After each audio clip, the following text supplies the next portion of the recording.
the Son of God and the only begotten Son of God. What is the difference?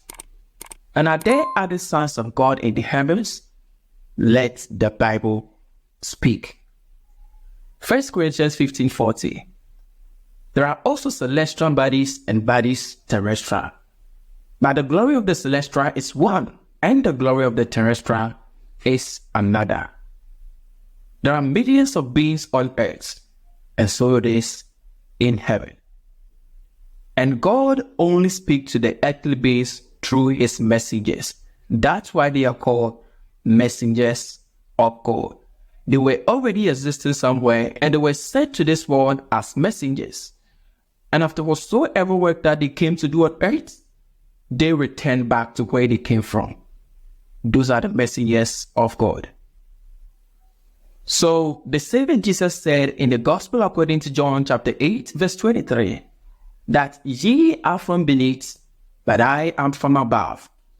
Ye are of this world, but I am not of this world.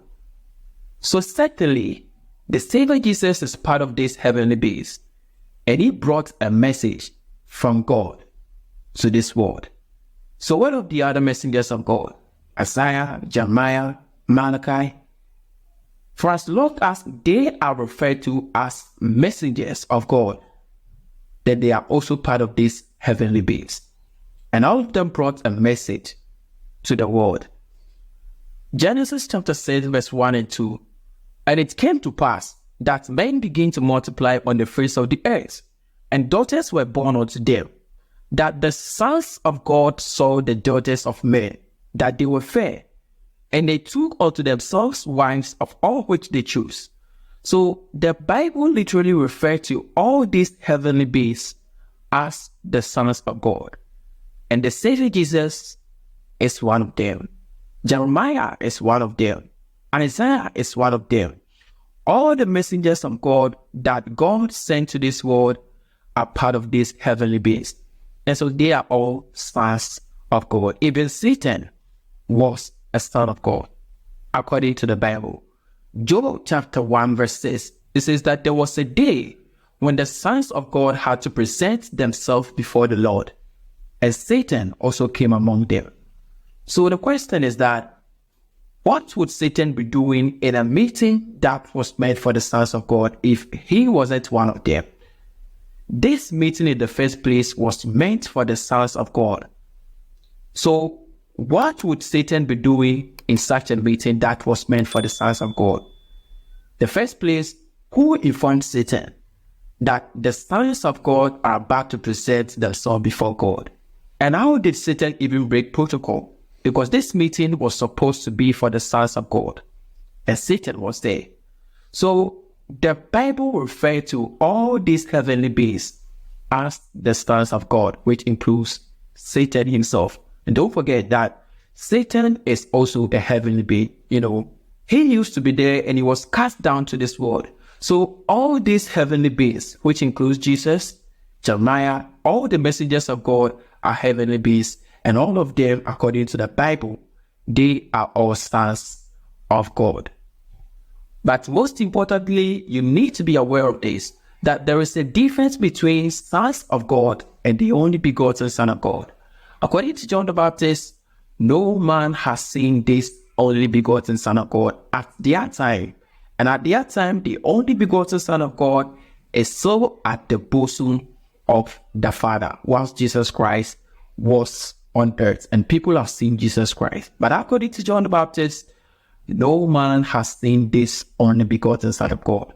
The Gospel according to John chapter 1 verse 8, it says that, and no man has seen God and the only begotten Son, for he is at the bosom of the Father, and he had declared him. So according to John the Baptist, this only begotten Son, at their time, no man has seen the only begotten Son of God. And Jesus has been seen by people. So according to John the Baptist, no man has seen this only begotten Son of God. And at their time, the only begotten Son of God is still at the bosom of the Father. And God had already declared him. The Gospel according to John chapter 1 verse 1 to 4. It says that in the beginning was the Word, and the Word was with God, and the Word was God. The same was in the beginning with God. All things were made by him, and without him was not anything made that was made. In him was life, and the life was the light of men. The verse 10, it says that he was in the world, and the world was made by him, and the world knew him not. Don't forget that everything that God made, he made it through this word. He was in the world, and the world was made by him, and the world knew him not.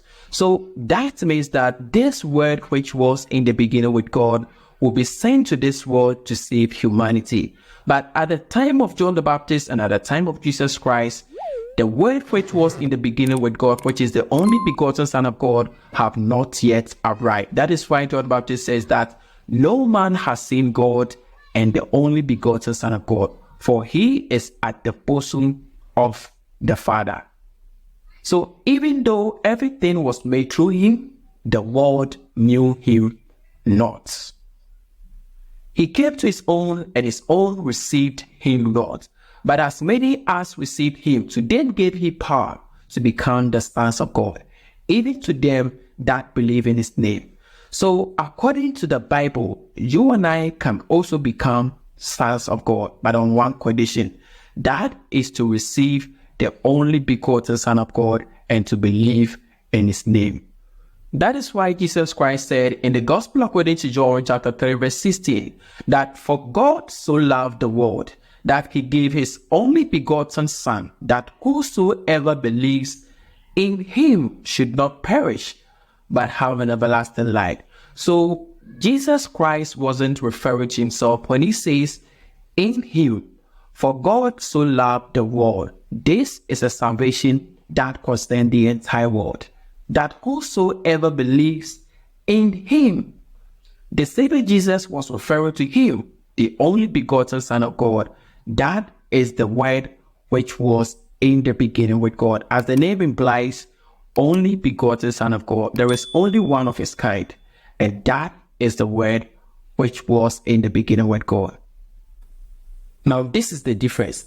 Jesus Christ came to fulfill the laws of Moses, and these laws are the laws which were observed by the Jewish people. So any fulfillment that Jesus brought to the law of Moses are for the Jewish people, not for the entire world.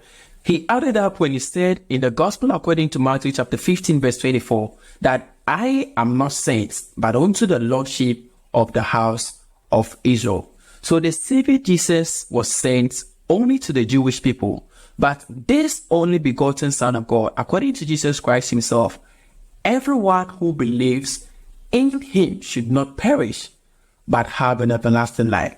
So the only begotten Son of God is going to be the Savior of the world, whilst Jesus Christ is the Savior of the Jews. Believe in the name of the Savior. Now peace from the Savior to the world.